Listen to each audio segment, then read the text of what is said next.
Hey guys, welcome back to another LJ Tech Tips video. Today we'll be reviewing my brand new purchase of a Lenovo Think M900z from memory. I bought this from an auction house on eBay for a total of $35 as it was listed for parts. I've now installed an SSD and I've upgraded the RAM in it to 10 or 12 gigs of RAM of DDR4.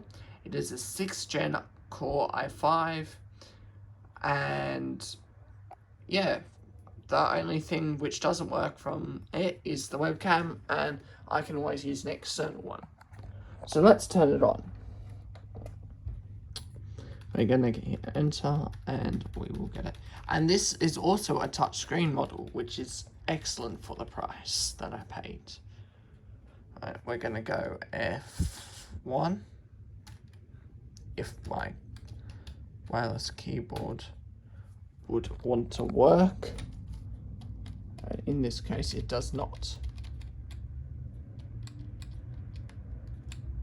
Silly thing. I'm gonna have to.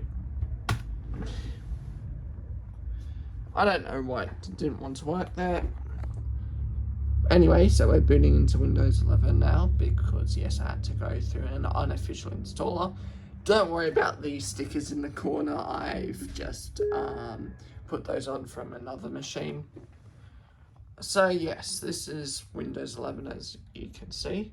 Let's go to Settings, and we will go to System About. So we have our 6th gen i5. How you tell your CPU is 6th gen most of the time is just by you see the 6, and that's how you tell. So we're at 3.3 gigahertz, 11 gigs of RAM, so 12 actually, and 64-bit, and Windows 11 Pro H24. Now this machine has a Samsung Evo SSD. These are excellent and they are very reliable for any machine that does use the SATA interface, not the M.2, as most of these machines I have are on the older side of everything. So let's get out of that. So how does it perform in something like Cinebench? Well, let's go and get Cinebench up. Now, ignore that last test. That test was not run properly, so, you know, it's not going to be the best. So, I'll let you guys... sorry about the camera angle. I'm just working with very little space today, so, you know, I'm sorry about the wobbling. I normally do use some sort of tripod, but in the space I have, thanks to my build here, which I will do in. This is going to be my first water-cooled PC. Unfortunately, the 1000-watt power supply uses a special cable, which I did not have and did not realize. So always do your research. So that will be another video once I've got it finished. It's not anywhere near a high-end gaming system. It's just one which I'm building for fun. I picked up some parts from Gumtree for about $100 and have built several machines, PCs off this.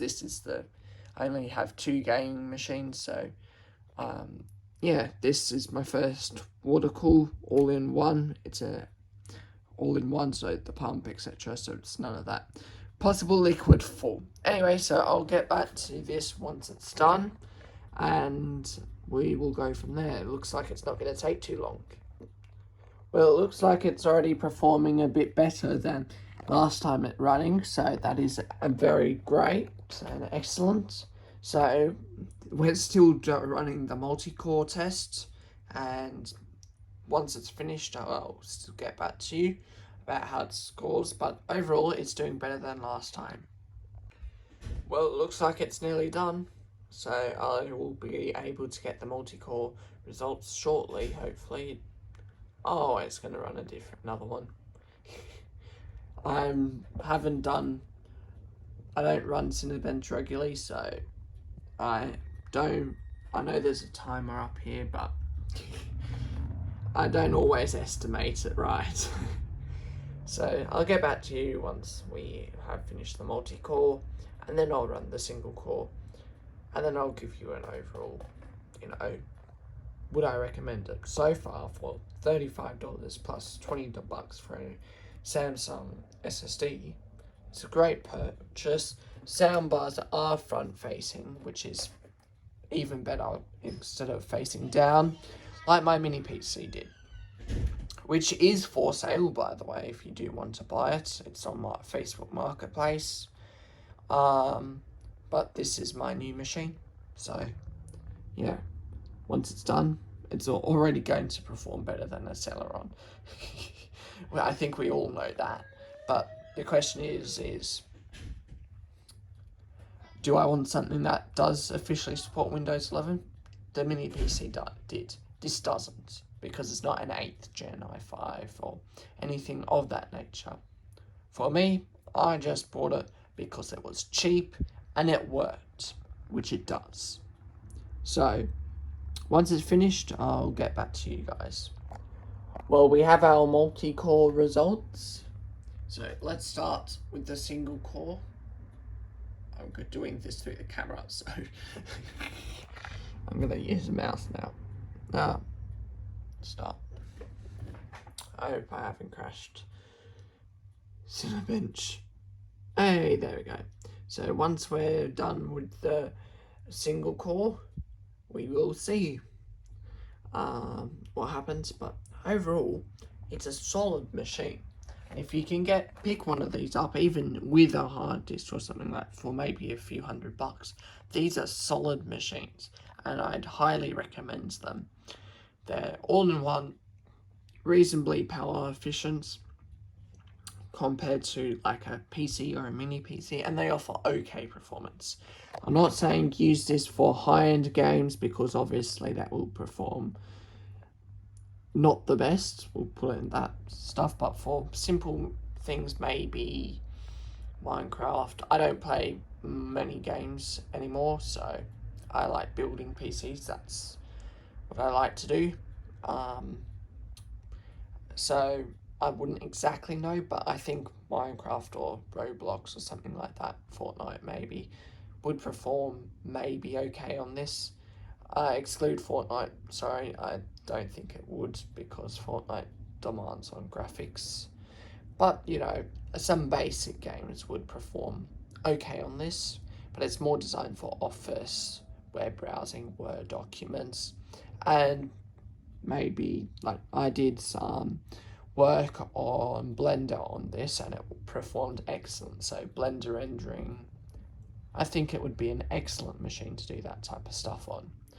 But we'll wait for the single core results to come back, and we'll go from there. Looks like we're nearly done here. Well, we have our results, and it's actually quite stunning. It performs similar, let me try and get this into focus, than a Ryzen 7, which is an 8-core processor. Better than a 4th gen i7, I think that's a 4th gen. Better than a Xeon. So it's a very good and solid processor. If we did have some upgradability, I'd put a GPU into this. Maybe something which has 4 or 8 gigs of VRAM. But unfortunately, this is not upgradable because it's all in one.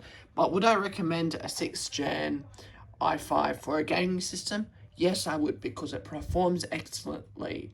Well, excellent compared to some of these other machines which are on the market. But this may just be a case of the machine, but it does bench excellently, which is great.